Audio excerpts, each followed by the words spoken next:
Hi everyone, Banshee here from TFT, Tarot for Today, Divine Dabblings with Oberon and Banshee. And I'm here today with one of my special segments, one of my soul stories. And we can just call this one maybe Dream a Little Dream. It's all about dreaming. Now, I'm not going to give you a history. I'm not going to give you any, how should I say this, educational stuff about dreams and dreaming because I'm not an expert. I'm just like you, sharing some stories I've had where dreams have played a major role in mine and some of my relatives' lives. And I know that people always wonder, what do dreams mean? Uh, do they have any significance? Will you be the judge? I'm going to give you different scenarios with different kinds of dreams that myself or my family, my mother's side of the family, has experienced. And I'll let you decide for yourself, what you make of it. And also for any of you dream experts out there who may be watching this, I know there's some that follow me on Twitter, like Dream Prophecies and, oh gosh, Kat O'Keefe Canavos. I wrote the names down so that I wouldn't forget. And I want to give you kudos for what you do. Just let me know what you think. Drop me a line, either DM or comment on the video. I'd really like to hear what you have to say. And the basic premise quickly behind Soul Stories is that I share with you some of the unique metaphysical, synchronistic, experience that I've had in my life in the hopes that you will look at your life a little bit differently and look for the magic that's there. Because if I have stories like this to tell, I'm sure you do too. So let's get rolling here. And I'm going to get started right away because I got a few different ones to talk about. The first one, I guess, will start at the beginning for me. And even before that, I guess I'll do one more thing. I'll talk about my family a little bit, my mom's side of the family, who was very heavily involved in, metaphysical stuff.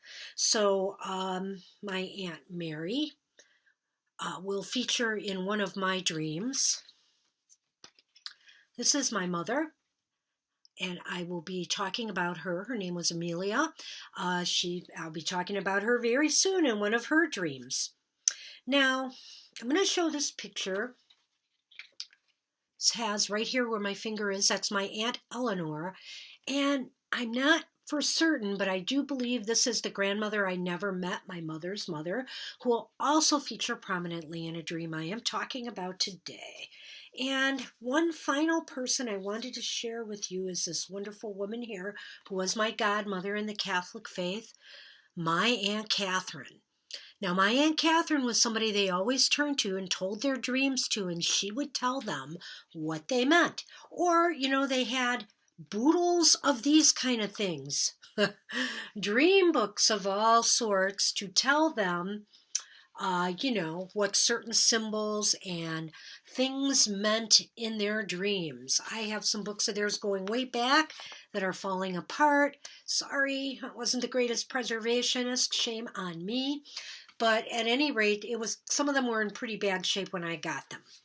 So, on to the show and talking about the dreams. We're going to start with something that was pre my birth. Basically, my brother was born in 1955. He's older than me, my late brother. And so basically, it was about a month before he was born, and he was born on January 16th. My mother had a dream. And her mother, who had recently died in the year previous, had come to her in this dream, and she was carrying a little baby. And she said, "This is your little boy. He's going to be born on January 16th. And sure enough, he was. And it was exactly as the dream came out. No nonsense, no problem. So let's flash forward to my birthday. And I was born on April 19th, 1957. So that year, and this is the weird thing about that. My mother really was kind of concerned about the whole thing because she had a dream before I was born. It was a few weeks before I was born. And her mother came to her carrying a baby girl and said, "This is your little girl. She's going to be born on April 19th." And my mother's like, "Oh, wow, that's great, but she's not due, was what my mother was thinking in her head. I wasn't really due till May.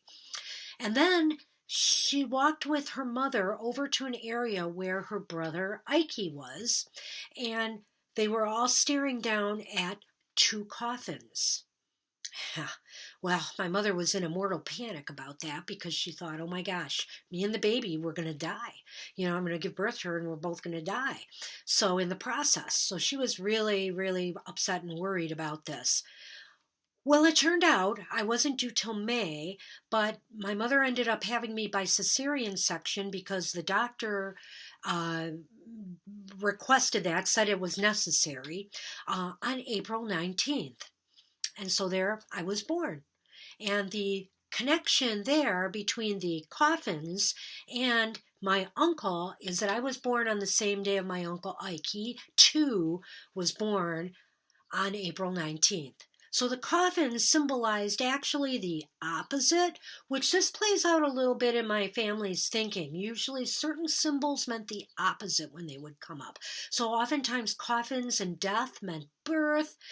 Didn't always hold true, as you will find out, but they went by that a lot. Marriages meant funerals. Funerals meant a wedding. Somebody dying might have meant a birth.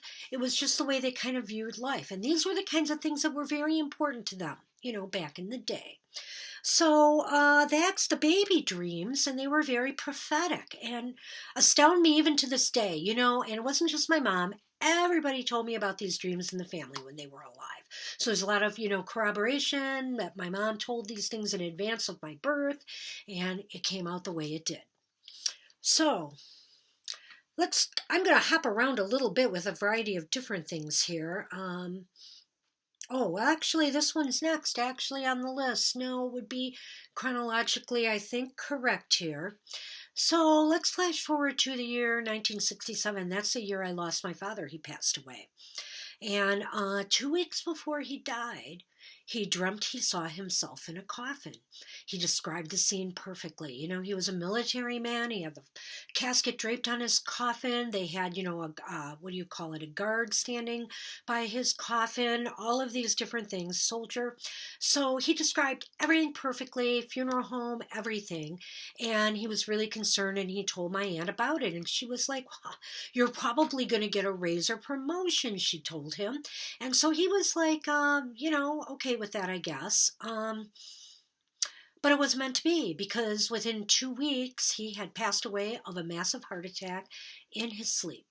And so basically, he had a dream where he predicted his own death.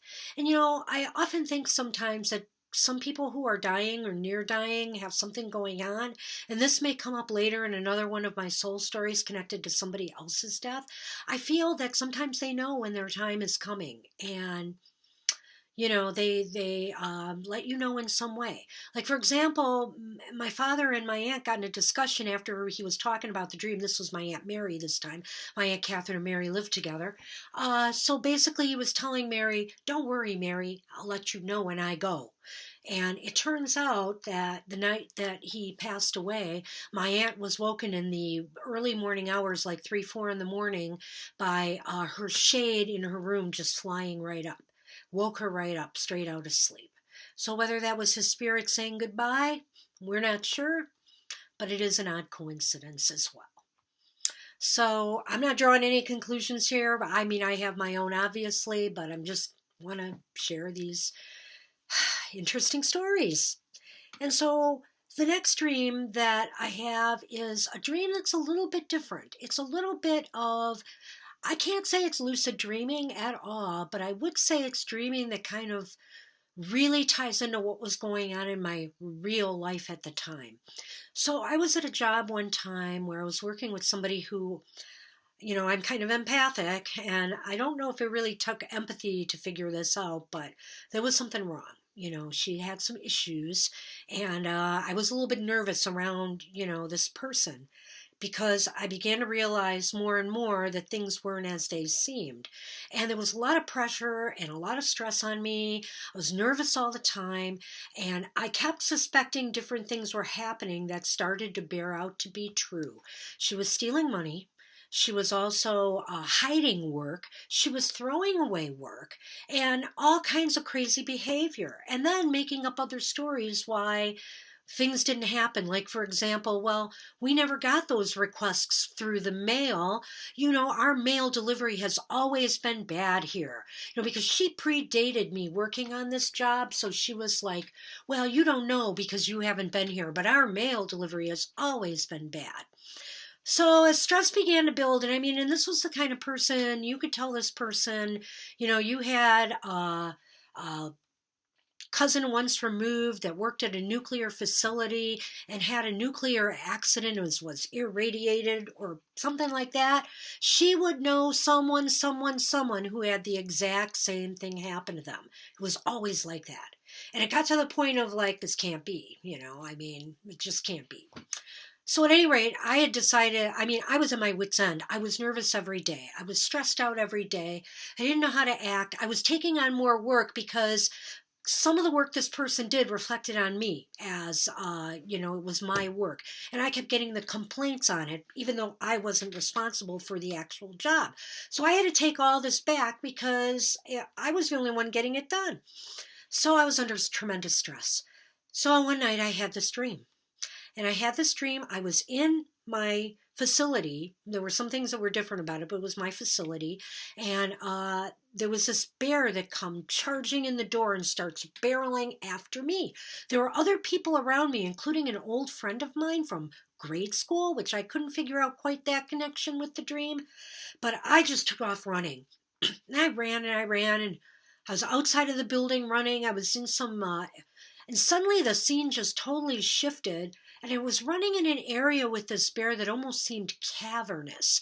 Like I was in this connected caves that almost reminded me like maybe the way some ancient indigenous people used to live, thinking out west where they might have had, things carved out of the stone, or mountains. They would just, or whatever you would call them, they would just be these little cave indentures. And that's what I was doing. I was running in and out, but a lot of them were connected. And finally, somehow I ended up back at my workplace. And I was in the parking structure, running back into the building. And I just kept running and running. And finally, I decided I had enough.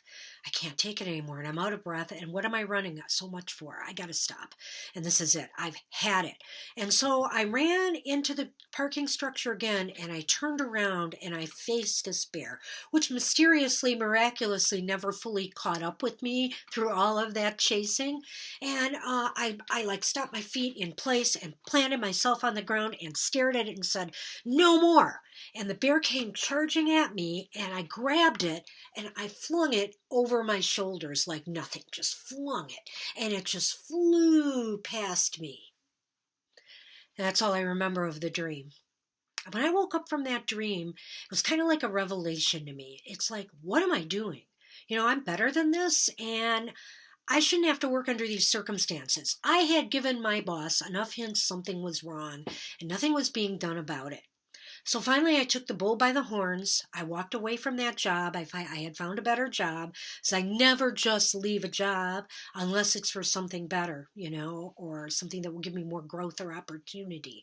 And I wasn't going to let a person or a thing like that, stunt my growth.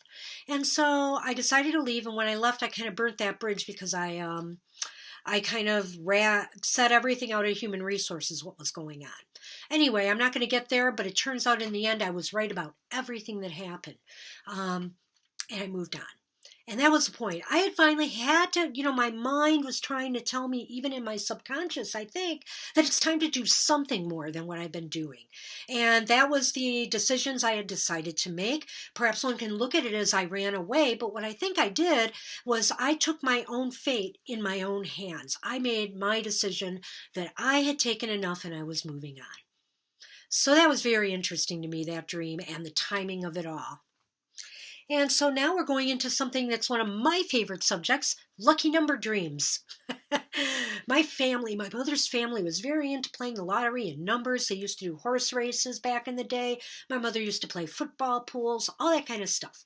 So they had this thing, they had this belief that they had formulated over time that if you dreamt of a number, like a 3 or 4 digit number that you could play in the lottery, you should play it for 3 days. You had to play it for 3 days. It will come out. If it's going to come out, it's going to come out in those 3 days.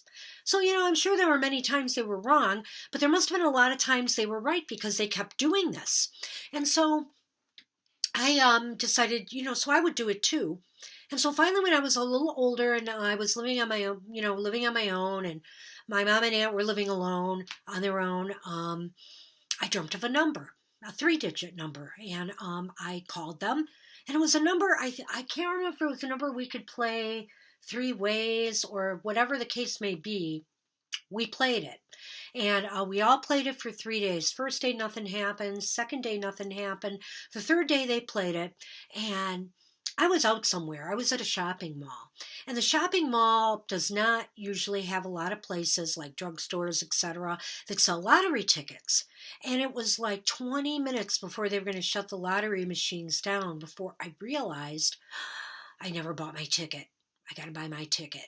So I was panicking and thinking I had to get out quick and do it. And I remembered somewhere at the far end of the mall, the other side was a shoe shine store that, believe it or not, a shoe repair and shoe shine that sold lottery tickets. I had gone in there once before. So I ran over there and I played my numbers and I said, oh, give me one of those instant tickets or 2 scratch off $1 ticket.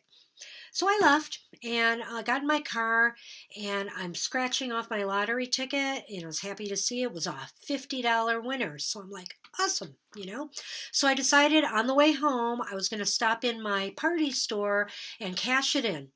And so I'm cashing it in, and I wasn't even thinking about it right away. And then I realized, oh, the numbers must have came out by now, but probably don't have them posted yet. But I look up, and when I look up, I see our number came out straight. So I won $500. My mother won $500. My aunt won $500. And I called them and let them know you're all happy campers. So it does happen, maybe it's just a system with my family. Maybe you might realize there's something that clicks or works for your family. It's kind of like the way I talked about the dream interpretations, the opposites. My family really believe that. But you know what? That may not work out the same way for you, but it had its moments for us. So basically with lucky numbers, I do that all the time, but I don't dream of them often.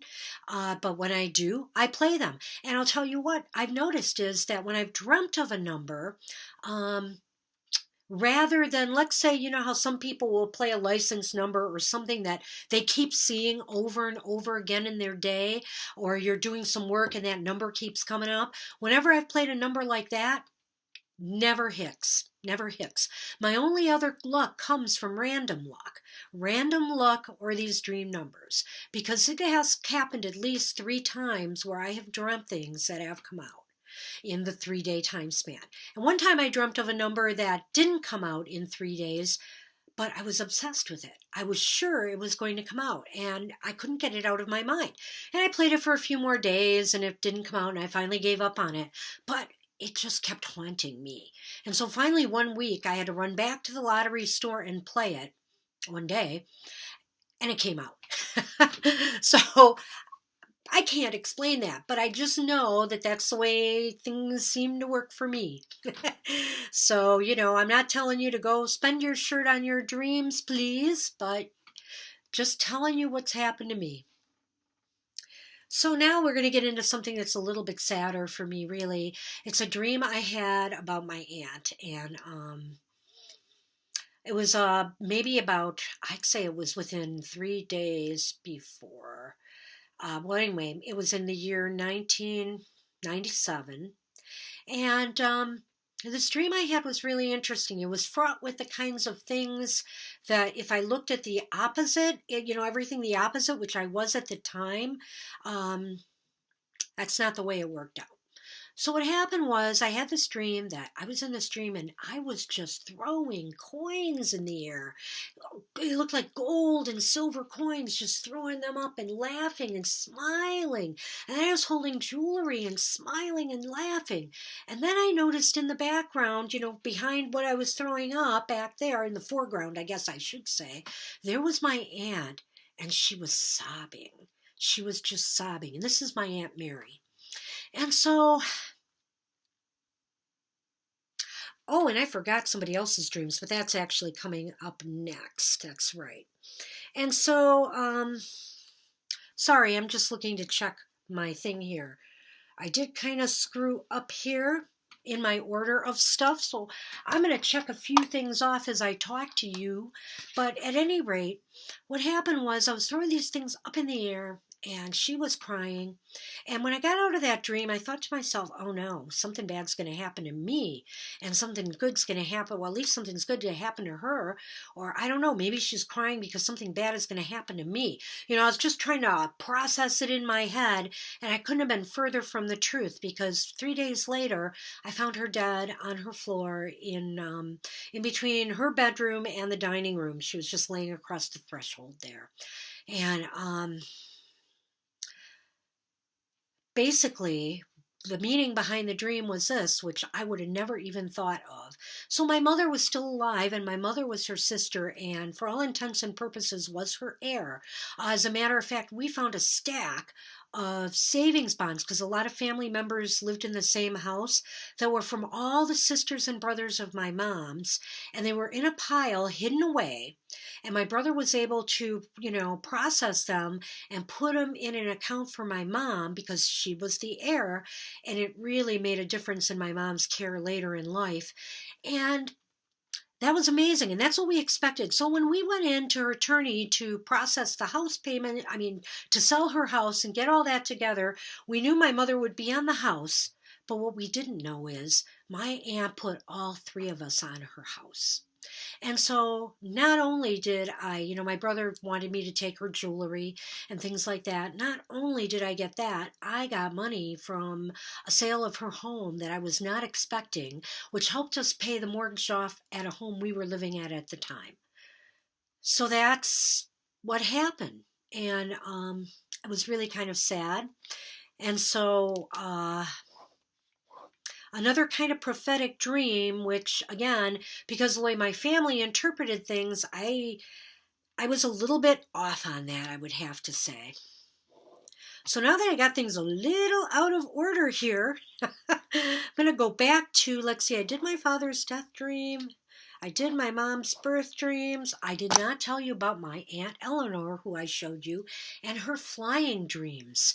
And you be the judge of this, especially if any of you experts are out there. I really would like your opinion on this. The thing about my Aunt Eleanor is that she would have these dreams sometimes that she was flying. And not with, not in an airplane, that she was flying. And she would fly sometimes and take people with her. And whenever somebody would be with her, that person died soon after. And so I always thought about this. Well, I'll get to that in a minute. So my aunt was kind of had problems with a weak heart all her life, because as a child she had scarlet or rheumatic fever, whichever one weakens the heart. And so she had problems throughout her life.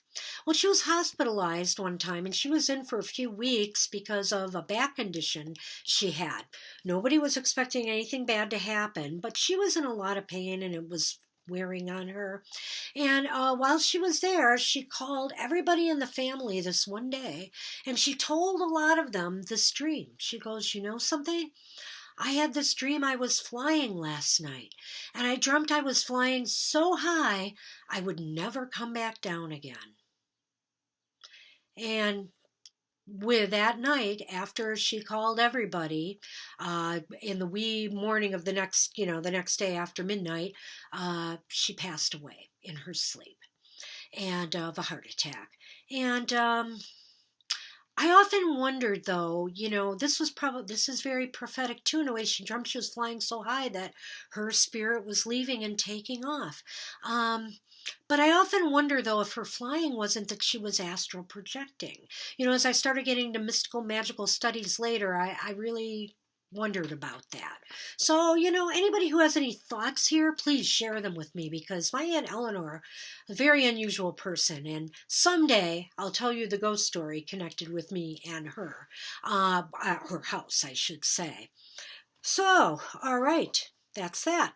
So now I'm going to get on to another dream that I haven't been able to figure out, my baby dream. And when I was in my teen years, and it was sometime, it was right before my Aunt Eleanor died, as a matter of fact. And this is one of those prophetic opposite dreams I had.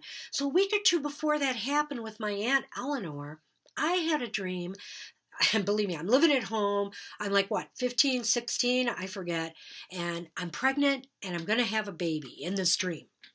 And my mom was so happy. She was beyond herself being happy. That would not have happened in her perfect Catholic world. She would not have been happy about this in the least. So I thought about that dream and I knew that meant some bad news for somebody. And everybody, my aunt, everybody thought that to be true. Oh no, there's going to be some bad news. Well, that was within a week that my Aunt Eleanor passed away. And my mom was crying in the middle of the night. She woke me up crying. And so, I think that was prophetic for that, and that is where the opposite, the birth, meant the death and the news of a death. So, but the reason I wanted to tell you this dream was not because of that, was because years later, when I was an adult, I had the dream again, and I had the dream that the child had grown up with me and was older. And it freaked me out to no end. I wondered what it meant. And to be honest with you now, I can't remember everything that happened in my life at that time, but there was no death. There was no unusual things that I can even think of. Nothing that I could attribute this to other than that baby wanted to let me know it was still with me. And that was really most unusual. And that's a lead in for my next dream. My next dream is about my dad. And I remember I said he died when I was 10. And he dreamt all this stuff. And let me tell you, as a 10-year-old hearing this, I was scared. I remember going to bed at night and probably shutting every psychic door I had or trying to by saying, if anything's going to happen, I don't want to know, I don't want to know, I don't want to know. Because it scared me so much that you could dream of yourself in a coffin and then you're dead. A week later. It scared me. And so I remember every night for many years throughout most of my teen and a good part of my adult life, every time I would lay down to sleep, one tear would come out of my eye. And I kept thinking that tear was for my dad. That tear was for my dad. So finally, sometime in my early 20s, I was depressed and miserable because since he died, I never dreamt of him. He never came back to visit me. And a lot of my other relatives who had passed away did. And I always wondered, why aren't you here? You know how much I loved you. Why are you not here for me? Did I do something wrong? What is it? And I was kind of angry. And I was sad. And I was bitter at the same time. So one day, all of a sudden, I had this dream that here comes driving down the street a Volkswagen, a yellow Beetle. The old Beetles like they used to drive. And my father would probably have never drove. He had this old big Chevy thing, Chevrolet. And he got out of the car. And I hugged him and said to him, where have you been? I have missed you, and I can't remember, but we talked and we talked and we walked a little bit. And I'm going to say that somebody who came into the picture suddenly in the dream, I'm not going to say who, but who I've had a problem with in my life. And my father just went and up and slugged them, just slugged them.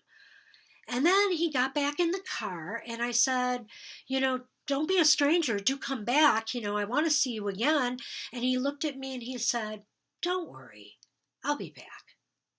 And he took off and I just watched the Volkswagen go away. And you know what? I haven't dreamt of him since. And I don't know why, but I wonder if that means he's going to come back when it's my time. So I'm in no rush, Dad. I'm in no rush. And I still love you. So that's that dream. And finally, my catastrophic tower dream. I know. Well, and also, I've had some dreams that have been, I don't know how I would call them, like epic. Like this one dream I had as a child where um, it was kind of a quasi-religious Catholic dream in a way, but also very sci-fi in a way as well. I kept dreaming that people were disappearing and that I couldn't figure out why. They would be talking to me and then they would just vanish right in front of me. And I'm like, what's going on? And people all over were just disappearing and nobody could figure out why. And then finally I realized, and I can't believe that like I didn't say one, every time somebody said a number, they would disappear. And so I was trying to be very careful, not saying numbers and not doing anything. And then finally, at the end of the stream, I was the only one left. And suddenly, this big, like, shadowy thing was chasing me. And I was running and trying to find a place to hide. And, then I got scared and said, maybe I should just go where everybody else is. And I started saying every number I could 5, 10, 20, 100, da da da, and I wasn't disappearing. And this thing, meanwhile, kept chasing me. And so I woke up from this dream kind of heart pounding and palpitating and scared. And I fell back asleep and I fell back into the dream. It continued. So that's why I wanted to tell you this dream. This is one of these dreams where, you wake up and you continue it. I don't know if you've had any of those. I've had a few in my time, but this one I remember. And so I'm still running from this thing. It literally carried on where I had, left it. And running and I'm running. And finally, I started saying, Jesus Christ, save me. And it disappeared and everybody came back. What a way to end the dream, and you can't help but wonder, was my mind controlling that dream? Was that a little bit of lucid dreaming there, just to make a scary dream come out right? I'm not really sure, but that was very interesting. I think, I'm not going to say I've done lucid dreaming. I believe I may have, but not that I can remember enough to tell you about today. And so now, the final thing I want to tell you is two things. My catastrophic tower dream. And so I was in this tower and there were all these people like zombies walking around me. They didn't look like they were living or dead. And they were walking and it was like everybody was trying to find a way off of this tower. And it just looked like when you looked out of the tower, it looked like some kind of post-apocalyptic scene. There was all kinds of like smoke in the air and you could see some fires burning and different things. And people were actually flinging themselves off the tower to get off the tower. And I kept trying to move my way between these people and get to the top of the tower. So I felt the answer was there. And sure enough, there were these doors that opened up there. And I tried to get in them and I started to go in and something pushed me back out. I could not go in. And I was not going to go, so I started my way back down again. And when I woke up from that dream, it really had no clear ending. When I woke up from that dream, I felt something really terrible was going to happen. That this was just because a lot of the people who were there, they just looked like they were so lifeless and zombie-like. Well, I had that dream around Hurricane Katrina when New Orleans went underwater, and I had that like literally a few days before the hurricane hit. And I can't help but think that it was because I kept feeling this was something bigger than me when I had this dream. So whether it was really prophetic or not, I'm not really sure. So where am I at today? I will say post-menopause, and during my menopausal phase, my sleep cycles have been so disruptive, it's rare I remember dreams anymore, and I write them down when I do. I have had a few that I would have to go back into my log and look at. It's been so long now. And but what does happen to me that's interesting that I want to close with and get some opinions on is many times when I'm falling asleep and I'm shutting my eyes, I get in this state that I don't know if it's I feel like I am still awake, but I am seeing things. And sometimes I am seeing like a collage of faces, old, young, different cultures, different ethnicities, different races, different garb that they're wearing, and babies. I mean, I see these things flashing before me, and I'm not sure if I'm seeing people that are living, dead, or they're just I don't know if it's just my brain winding down, but I feel like I'm somewhere else. And sometimes I get flashes of other things. Like one time I would see all these patterns of plants and greenery just flashing in my face and stuff like that.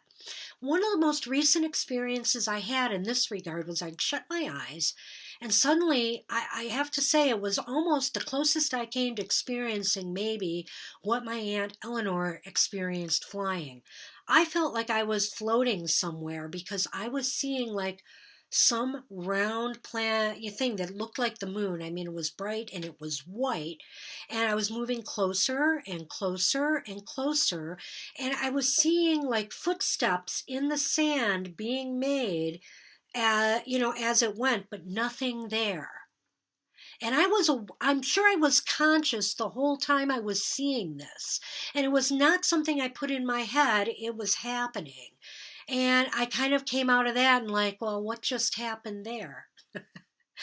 So dreams are really a cool thing, and they're very helpful. I do believe the wake world and the sleep world are intertwined in many ways, both which seem plausible and realistic, and what also seems fantastical. So I think. Think about your dreams and what they've meant to you in your life and record them.